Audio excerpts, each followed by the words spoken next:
Hey, ladies and gentlemen. Real quick, we're going to do, or try to be real quick. It's been taking me over 10 minutes to do this, but we're going to do I won't call it a deep dive, we'll call it a shallow dive, and we'll look at these feasibility studies. There's a feasibility study that's been released on the We Are Perdido website, and it's on the right. So we'll call this the web document. And it's just the feasibility study. It's 59 pages. And on the left is the actual document they filed with the state that has more in it. And it's maybe they released it somewhere, but we didn't get it. We had to go to the state to get it. So, but we wanted to show you the difference between the two. So it starts out with a pretty page, and at one point they match up in the 59-page document that's over here on the left comes in on this document on the right. Excuse me, the document on the right, which is the web document, the 59 pages after 10 pages of intro. Okay, here we go. We match up, and then this is the same document that's within the state document. All right, so the state document, these first 10 pages, they've got some revenue, worst case, best case. They go through the SWOT analysis, the SWOT, strengths, weaknesses, and opportunities, and threats, and talk about unfunded liabilities, and it goes on. What I really want to show you, oh yeah, they show you the three guys who have put their name on the document: Fred Smith, Steve Brentrow, and Kenneth Cameron. Couple of retired Navy and retired Marine Corps, and then Mr. Brentrow. Thank you for your service, you two retired gentlemen. And so we go on, and the feasibility study, it matches up right here, and then we go 59 pages. So I'm going to pull down 59 pages real quick. So I know I'm going to make you dizzy doing this, but here we go. So, all right. So after the 59 pages, all right,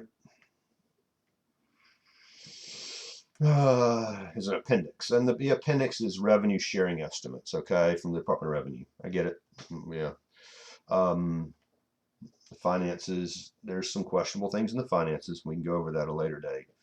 And then they have an appendix 2, future land use maps, and then appendix 3, land use designation, zoning descriptions, land use designations, and it goes on and on. If you're sleeping, having a problem sleeping at night, pull this out and read through these zoning districts, and this will help you go to sleep. All right, appendix 4 is proposed boundaries. Those of you who haven't seen it, it starts over here. Basically, I guess you would say that's interest of the Navy base almost right there, and it just runs up Blue Angel. It takes a right, I guess this is on Sorrento, and goes to Dog Track, and then goes Blue Angel again, and then takes the left. And runs down Blue Angel and goes and gets the shoreline here. Yeah. And then just follows shoreline from that point out. Takes an all of Perdido Key. These are your voting precincts: 73, 95, 67, and 105. And so those precincts happen to also be the future councilmen. There'll be a town councilman, four represented from each, elected from each of these voting precincts, and then there's a fifth one that's voted on at large. And and ask me how I know that. Well, hang on. So give me a second. Appendix 5 is a polling executive summary. So this is basically a survey. All right. I'm going to paraphrase real quickly. If you can download this off the Stop Perdido site if you want it, Stop Perdido City site. But it basically states that 50% of the voters living within the proposed new municipal boundaries responded they were in favor of incorporating the region of Perdido.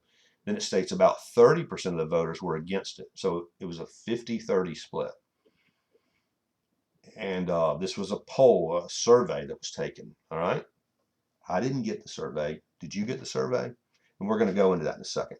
All right. So it basically, if you read this overview, you get the idea. First, they asked them, or at some point they asked them, hey, do you want to have a city, yes or no? And there was 50%, over 50% said yes. And then the next question apparently was, do you want to be a town, or city, or a village? And apparently everybody said town.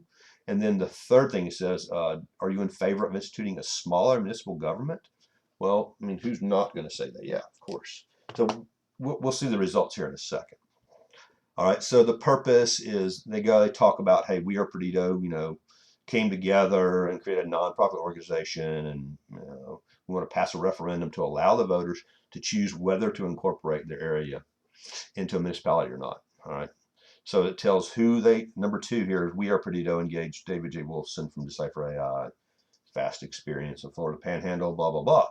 So, and here's the specifications. This to me is, I don't know. I don't understand. The survey was conducted in June of 2023 and it was implemented using multi-modes, SMS, text, phones, and emails to all registered voters in the Perdido area. The number of completed responses, it says N equals 364, gave the survey a possible error rate of plus or minus 5%. And it said a representative sample matching all age brackets, gender, race, partisan affiliation was used to reach voters. So they got 364 responses, okay? So hang on 1 minute, please. Okay, so I did a little shallow dive on the registered numbers of registered voters in these precincts. And up in 73, there's 3,813 registered voters. In 95, there's 3,975. In 67, there's 4,771. And then in District 105, there's 4,562. Okay. So just, some quick and dirty math. That's like 17,000 voters. They've if you look in the docs, they say it's a 23,000, over 23,000 people are in, or the actual population of this map here. So, but out of 17,000 voters, 364 responded. If that doesn't tell you, maybe we're barking up the wrong tree, or maybe that's what they wanted. So anyway, I'm going to jump down here to the results real quick. 40%, said they wanted the town of Perdido versus the city, village, or unsure. So 40%. So there's their town reason.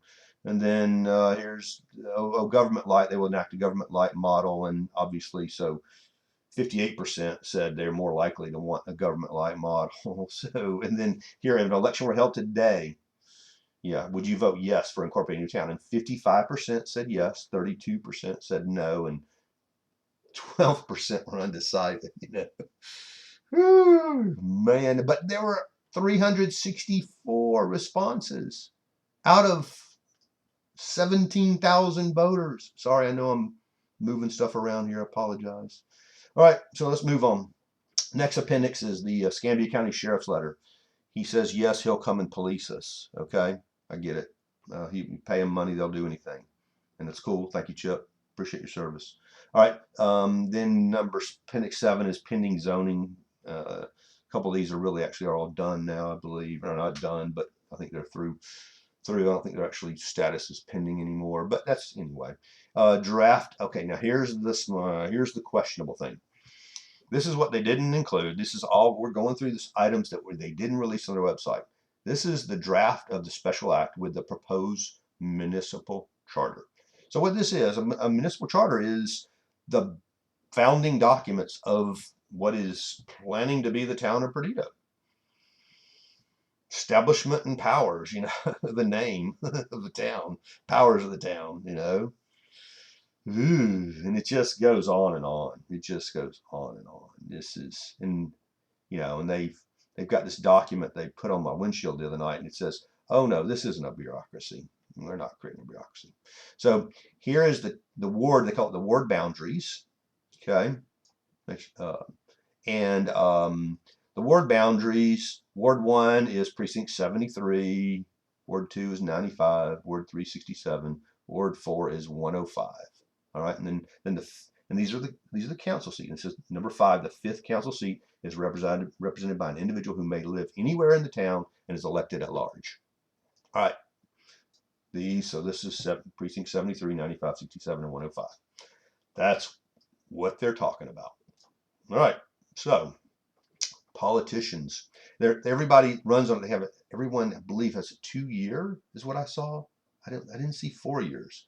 I could see maybe having some on 2 and 4, and then we flop out. So if that's the case, and maybe I missed it, and I'll research it. But if every 2 years we have to have an election, you'll never get anything done. Everybody's just going to run for re-election constantly.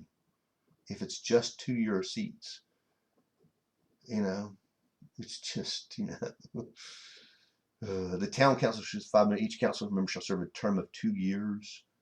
Shall be held on the first Tuesday and first Monday of November, each even numbered year. Okay, so, all right, so let's just talk about that for a second. Every 2 years, there's going to be an election, and the town council could totally get turned over. Talk about brain drain. But we're going to be what we call, we're going to have a town manager. Wait, let me just show you that.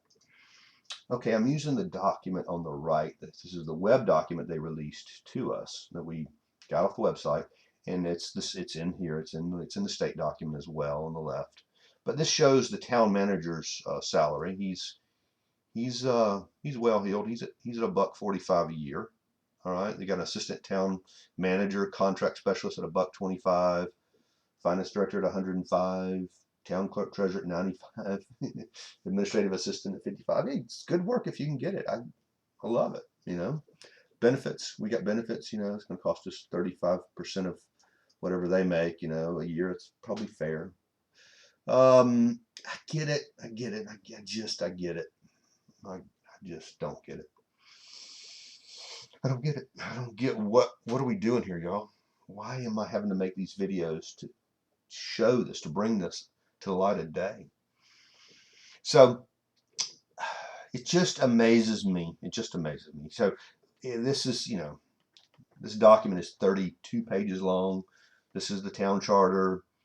Yeah, they've got the town manager. He gets his salary is tied to the CPI. Every year he gets a bump.